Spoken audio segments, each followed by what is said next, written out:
Baby, that's right. It's Car Guy Jake. Guys, I'm here this morning and I'm doing this live based off Men's Mental Health Month. Men's Mental Health Month.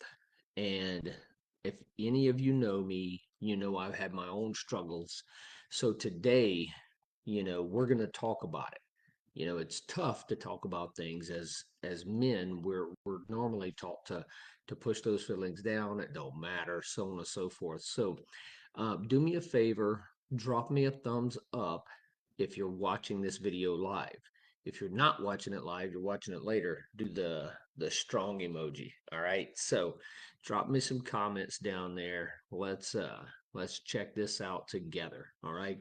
So today I'm opening this up. I'm gonna do it a little bit different format. So normally my lives, you guys know, I'm just I wing it, I sling it and wing it and let it get out there. Today I'm actually I've got an outline. This is very, very, very important to me. This is a subject that affects me personally and a lot of people I've known over the years. So that being said, if you see me looking, it's so I can reference, what's going on. So we're gonna let some people get in here. The reason why I'm doing this today, it's June the 22nd. And normally, there's at least 22 veterans that take their own life every day. So, we'll go over a few more stats later that are crazy, but I wear this every day, and I'll tell you a story about this too, with another brother that was that's going to be part of the stories. So do me a favor, if you're watching, drop the thumbs up right now to let me know you're watching, and then also if you're watching later, do the strong emoji, so I know someone watched this afterwards. Share this with your friends. Today, as we're allowing people to get on here, June 22nd, because of the 22 people, this message is for every man out there to be strong enough to not be silent. All right. So, um, kind of filling in the time while we wait on a few people. I'm hoping we get some more viewers on here. I know it's early on a Sunday morning, but this is very, very important to me, and I wanted to get this out there for everybody. I do have a viewer, it looks like, so let me know if you can hear me. I'm trying to not be too loud, but loud enough where you guys can hear me. Um, Sometimes the strongest men are the ones that fight the silent battles alone. But you're not alone anymore. You matter, your story matters, and asking for help is one of the bravest things you can do.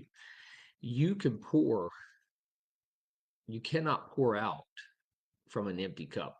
A lot of times as men, we are the providers. We are the ones that, a lot of times get out there and pour out into others. You guys hear me all the time talk about how, I pour my cup out into others. I want to make sure, I fill other people's cups up. So I can't do that if my cup is empty. If this coffee's not in here, I ain't drinking nothing, so then I couldn't share my coffee with anybody either. So you got to make sure you start with you. You fill your cup up first. Healing doesn't mean, the damage never existed. Okay. It means it no longer controls your life. All right. Warriors aren't the ones who always win, they're the ones who always fight. Never stop fighting. So that's the idea. A lot of times, mental health for men is passed up, is looked over. And too many times, it's one of those things that's discounted. Me, for example, I'm a little older. I'm not old by any means, but I'm getting there.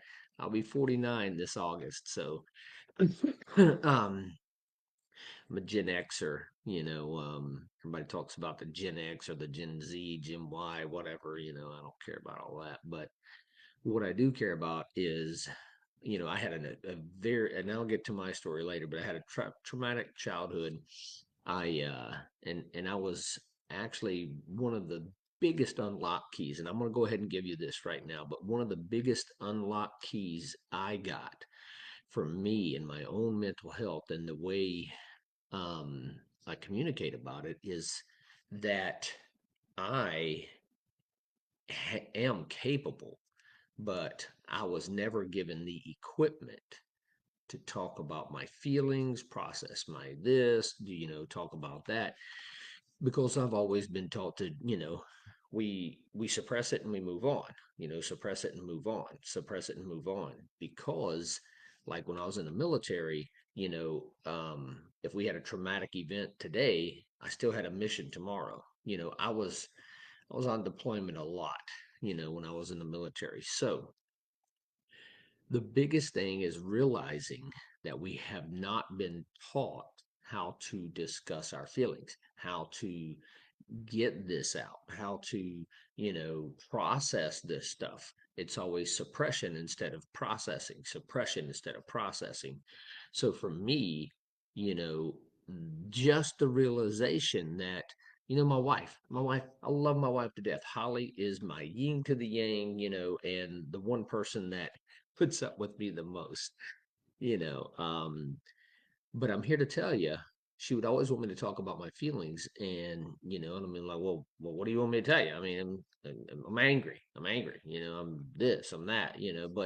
But like, I never really understood how to talk about my feelings, how to process these feelings, because I was never taught to. So, I mean, you just don't know what you don't know, and too many times people are asking men to talk about their feelings without explaining to them how to, without letting them know, okay, hold on, wait a minute. Before I just jump in here and ask you to start talking about your feelings, let's make sure you know how to process this. Let's make sure you understand that these feelings are there.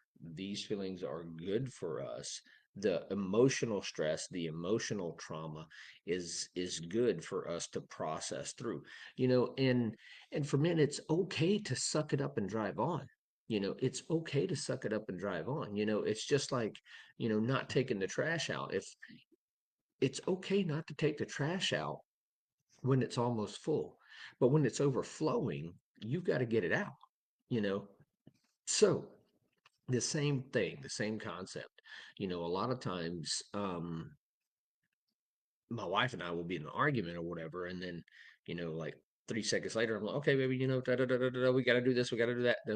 And she's like, still all spun up, but the ability to turn it on and off and be able to accomplish the mission when you still have all these feelings is something that I think I have come to not master, but at least make it to a point to where I can manage it. In other words, whenever I'm doing this, sometimes I recognize it as a man.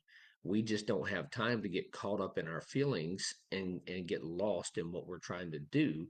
We have to go do this and then come back to that. So, it's very hard to find that line that we have to walk, because in life it's crazy. We're always trying to find the right line to walk, and for men it's tough because you got to be able to, you got to learn how. You can't just be able to. You have to learn how to process your feelings. You have to learn how to deal with those feelings, that emotional stress, that, mind that's just going crazy on you, but then you also have to know exactly how to provide for a family and work and do what it takes to make sure that your family is taken care of. Like me, for example, you guys know I always say I have more kids than the law should allow, and I'm a failure at some of my children, and I'm a hero with others, in other words, my wife got me this husband, daddy, protector, hero, got me this shirt. So, three of my kids hate me,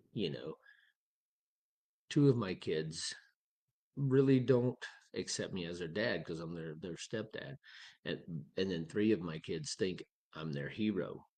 So and these are all emotions that I have to deal with. These are all things as a father I have to accept. And I can let it drive me absolutely crazy.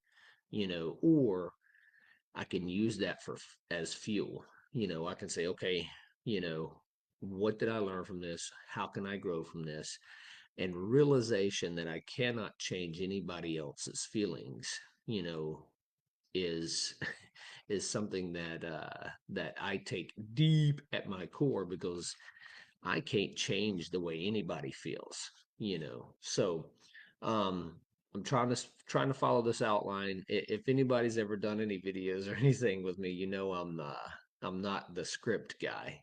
So I'd much rather wing it than trying to trying to follow a script. So I've got this outline. I'm gonna check this outline real quick here.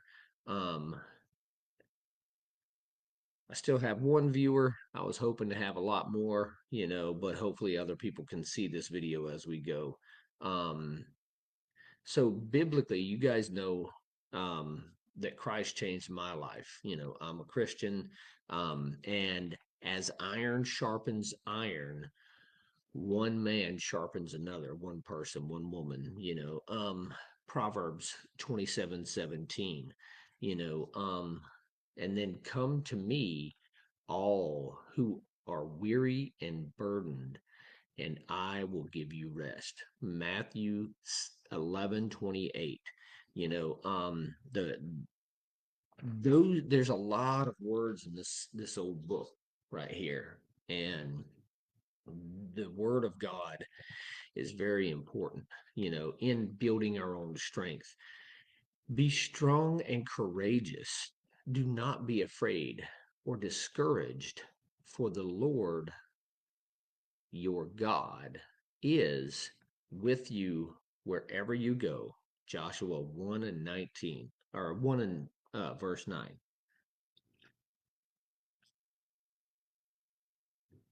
All right. We're not made to walk through this life alone, okay? We're made to walk through this life with others. When Jesus sent the disciples out, I don't have the verse and chapter, but he sent them out by twos, right? So he sent them out by twos. When I joined the army, I was in the army. I got a battle buddy. We're designed to build each other up, okay? We're not designed to tear each other down. We're designed to have that battle buddy, to have that person, and Jesus uses that person to encourage you along the way. Okay. We're not designed to just be out here alone. Um, a lot of times I struggle with that. Excuse me. Oh, Lord. A lot of times I actually struggle with that because I love to be alone. My wife doesn't understand it. She's a very, you know, um, person that has to be around somebody else. But I'm a very, very, very private public person, if that makes any sense at all. Like I put myself out here publicly. I let everybody see who I am. I try to encourage others publicly, but I love just being alone, just me and God, and I get a lot of I fill my cup that way. So we have to find somebody else to walk with. Your spouse, obviously, we're designed to be two into one, but there's other people that can encourage you as well. You know, let's talk about real numbers here, okay?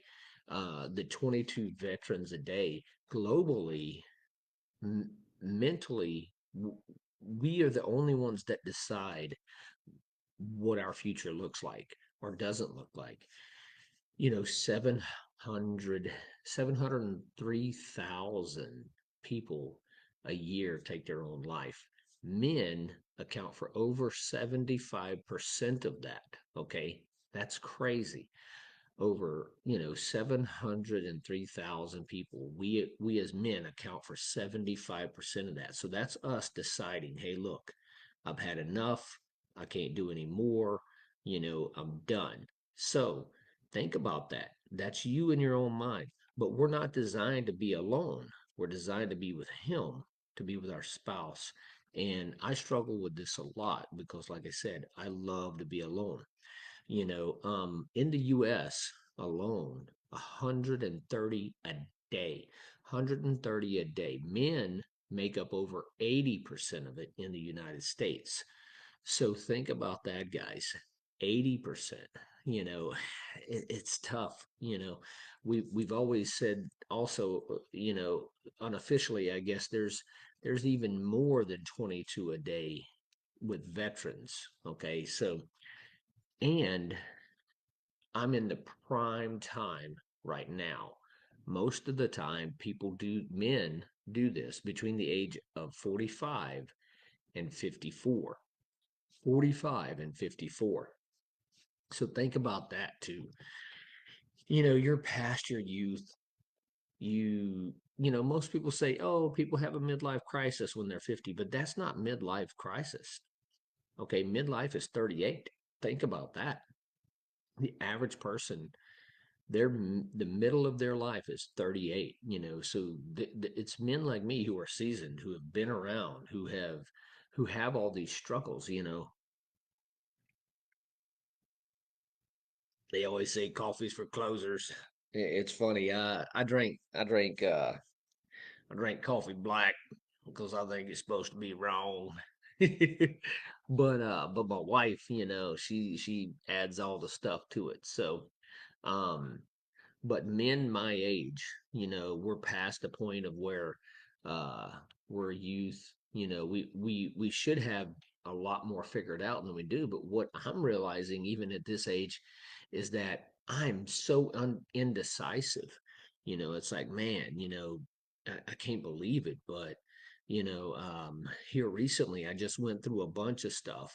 Okay, guys, I don't know if I've shared enough about it or not. But long story short of it, I struggle every day, with what am I going to do in the future? How am I going to provide? Because I've got so much pressure on me. I've got so much pressure from the people that I've brought into my life on social media.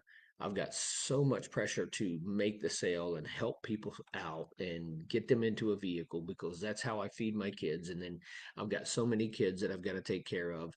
I need that number to be crazy high. It's just, things are not cheap anymore. My wife and I, we spend a ton of money every month on just food for the kids, and us, so it's one of those things. This age is crazy, because we're coming up on the end of our life. We've got all the bills and the bills and the bills and the bills and the bills, and me, I'm always caught in that purgatory of, oh my goodness, I have to work so much, I have to work so much, I have to work so much so I can provide for my kids. But then I want to be with my kids, and I can't do that. And and then I have the mental trauma, and I have the mental anguish and the pain, and of all the stuff I went through in my childhood, and all the stuff that I went through in the military, and all the stuff that I'm subjecting myself to because I didn't know how to cope with it, and I didn't know what to do about it, and blah, blah, blah, blah, blah, blah, blah, and it gets overwhelming. you know and for me personally, I haven't went into a lot of my even stories and everything about things I've went through and about this and that and the other. But you guys drop some comments. Don't forget, put the thumbs up if you're watching live, and if you're watching later, put the strong emoji on there. In the first comment, I've got help outline, help you can click, websites or phone calls to make. But guys, listen, we are strong, but we can get overwhelmed. All right. That's when you've got to reach out to someone. Let's talk a little bit about my story now. Okay. We're about 19 minutes into this. And here we go. So a lot of you know me, some of you don't. I'm I'm 49. I'll be 49 in August, right? So if you could imagine a very, very, very bad childhood, times that by about three or four, all right? Okay, maybe times it by 10. But, you know, I had a very drug influenced life, childhood. I had a very alcohol influenced childhood as well. One quick story I'm going to tell you just as an idea of what kind of trauma, I'm going to do bullet points. I'm not going to do full detailed stories. If you want to, we can do. I'll put these stories out more and more. But my dad would come around once or twice a year, tried to play dad, and he would always end up being violent. He was always drunk. He was always strung out, and I've seen him cut my mama open with a chainsaw. I've seen him stab my uncle on Christmas Day, at our house. He's kidnapped me and my sisters, and he put my head through a TV one time. Just beat me all the time. And you know, everything from all that childhood trauma to, my mom was an alcoholic, so she would bounce us from house to house to house to house. We would only be in a house long enough to have the landlord kick us out because we weren't paying the rent. We would be in the house and we would have a wood stove a lot of times because we wouldn't pay the rent, or I mean, we wouldn't pay the light bill. My mom, we would cook on the wood stove, we would heat by the wood stove. Granted, we're in South Georgia, it wasn't like Michigan or anything, but you, and then there's other factors too, I could talk about comfortably now, I was molested as a child, it's, there's just a compound effect of of traumatic events going on as a child. And then I thought, well, it'd be a good idea to join the army. Let's go to other countries and fight wars and do all that stuff and pay my patriotic duty. Now granted I was a patriot, but the biggest thing is that I didn't realize in a 10-year span I would go to 25 countries and I'd be combat deployed for a little over 4 years, actually in combat environments. Okay. So, wow, so you add all that up and you have a sum total of what in the world is going on. So then, now in my childhood, I had some high points too. There was my aunt and uncle that practically raised me that, was out in the backwoods. Anytime I could get out there, I was out there. High points were there. But nothing, nothing I have found in this world has helped me more than my salvation, more than connecting with Jesus Christ.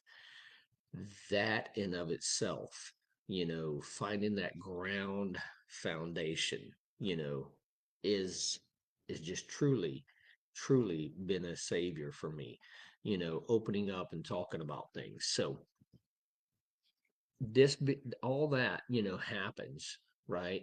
And then the second time I was in Iraq, I found out we'll just make a long story short. It was very, very hard being married and having children when your wife is in Germany and you're in Iraq, and she's German and you're American and, this and that and the other. And she's back in Germany with my kids and we're splitting up and this and that. And I came back to the States. I'm staying off post with some buddies of mine, and a whole bottle of liquor, put me in a very bad state of mind. Well, I was already in a bad state of mind. No, let me rephrase that. So what I did was when I got back from Iraq the second time, after basically I lost my children. They're in Germany. I'm in stateside, and I tried to find the answer to all my problems at the bottom of the barrel, and I don't mean the coffee bean barrel. I was trying to drown all my tears, you know. And that being said, Scott, thanks for tuning in, buddy. I appreciate you, man. I love you. I see Scott all the time, guys. If y'all haven't seen him, I need to post about him. We need to do a live together or something. Amazing guy. But um, but I tried to find the answer to all my problems in the bottom of a bottle. And I ended up, in a very, very bad state. I was ready to end my own life. And a brother from another mother, Justin Evenson, I'll call you right out, brother. He came home, you know, takes the weapon away from me, and we cry together, and we get me to the hospital, and actions are taken from there. But even those actions, that wasn't nearly as strong as finding the Lord. So if you're struggling today, hit your knees and pray. Call me. Hit the people in this comment. Like I said, this is a completely different live than what I normally do, guys. I'm out here, Mr. Boom, baby. Let's go, let's go. But I wanted to slow this one down, quietly talk about this because it's very, very, very, very important. Now I'm going to give you guys, last but not least, some biblical encouragement. You know, Look this stuff up. Shoot me a text, give me a call. I can send you guys, if you want the whole entire outline of today, just DM me. Say, hey, Jake, send me the outline. I've got it right here. I'll copy it. I'll send it over to you, no problem.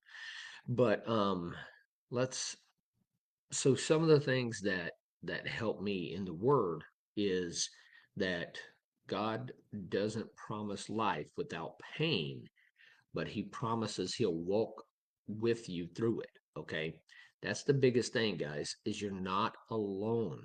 Even when you are physically not with another person, you are never alone. Okay, the Lord is close to the brokenhearted and saves those who are crushed in spirit.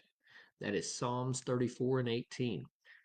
Remember that. You can find a joy. And here recently I was I'm gonna just put it out there, guys. I was looking at switching dealerships.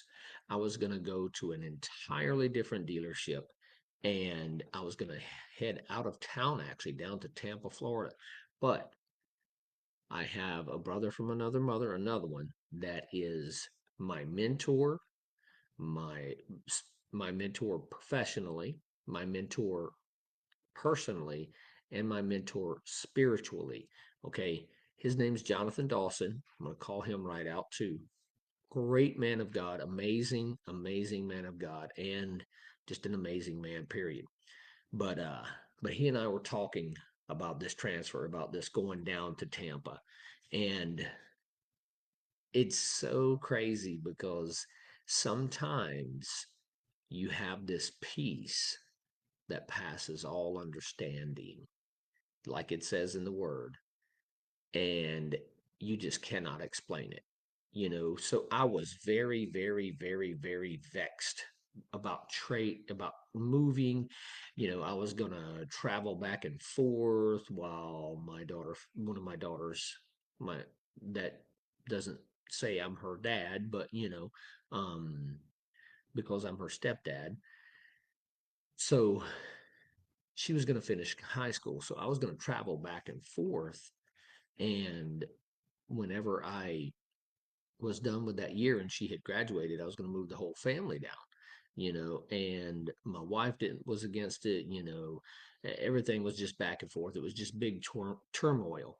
And Jonathan and I were talking about it, and he's and to make a long story short, he said, listen, Jake, if your wife is against it, then you cannot do it. You cannot do it.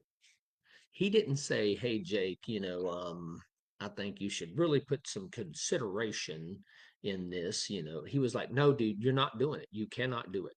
And these are the friends, these are the guys, the men in your life, the women in your life, whatever the case may be, that you want the most, the ones that don't care about your feelings, I know it's hard to say that, but they care about what's right for you. They want what's best for you. Even if it hurts your feelings to hear it, they're still willing to say it. Okay. And Jonathan is that guy for me. Jonathan is the man that has stepped up in my life to help guide and direct me at a very integral part. Remember what I said in America, how many people a day? It's 130. Men make up over 80% of that. And let me pull the stat back up. And the highest rate is men between 45 and 54. You know, I've already been battling with it for years, and then now during this time, God sent me a man in my life that is a strong man, an example for me to follow. And then when I'm talking to him about this particular thing, I am vexed. If you could ever think about something that's like the hardest decision you've ever had to make, and you've teeter-tottered back and forth and back and forth and back and forth. I'm like, I cannot do this way. I have to do it this way. I have to do it this way, this back and forth. You know, when he and I got done talking, he said, Jake, understand that if it's the right thing for you to do, if you're meant to go down there, God would give your wife peace that passes all understanding. He would give her peace if, even if it meant her leaving where she's always been, if it meant for her to, quit the job she's been working at for 20 years, or 19 technically, if it meant, moving away from all of her family, just leaving everything she's ever known her whole life, he could give her peace that passed all understanding about it. And like it was almost immediately after he said that I had that peace that passed all understanding. So keep in mind that you can have the peace. You do not walk alone. You know, God gives peace, but he equips us to fight. Warriors of God aren't strong men, aren't just strong men, they're spiritually alert. You have to be spiritually alert in order to understand and feel what God is trying to speak to you about through the Holy Ghost. And I feel like at that moment, I became way more spiritually alert. Okay. And that was because somebody else that was a man of God pushed into me. They poured their cup out into me because he had filled his spiritually. So keep this in mind, guys. We are important enough to fill our own cup before we pour it out into others. Men always try to run on E, and then we give our wives a hard time for not filling up their car, right? So think about it that way. You cannot drive 1 mile if the tank is empty. You cannot pour out you into others if yours is not full. All right. So you can't be a peacemaker until you know how to handle war. Be the warrior who knows when to fight and who knows when to forgive, and forgive yourself too. Forgive yourself. That's what we're talking about today, guys, is men's mental health. And be strong enough to forgive yourself. That is something that, I have to forgive myself daily, because the things that I've done over the years, I pops up in my mind, and I always struggle with this, and I don't know if you've ever heard me explain the analogy, but there's a difference in being a nice guy and being a good man. You know, I struggle with the fact that you know I am different people to everybody out there. We got the old cup with the car guy Jake sticker. Um, so I am different people, not only to my children, like I said, I've got 8 kids total, right? 3 of them just won't have anything to do with me. 2 of them are my stepchildren, which I hardly ever refer to them as my stepchildren, but they obviously don't see me as their father. They have a father. and then three of them, I'm their father and their hero all in one, and I may be a hero to the other two. I don't know. Um, but the biggest thing, guys, is you're going to be different people to different, you're going to be different to people.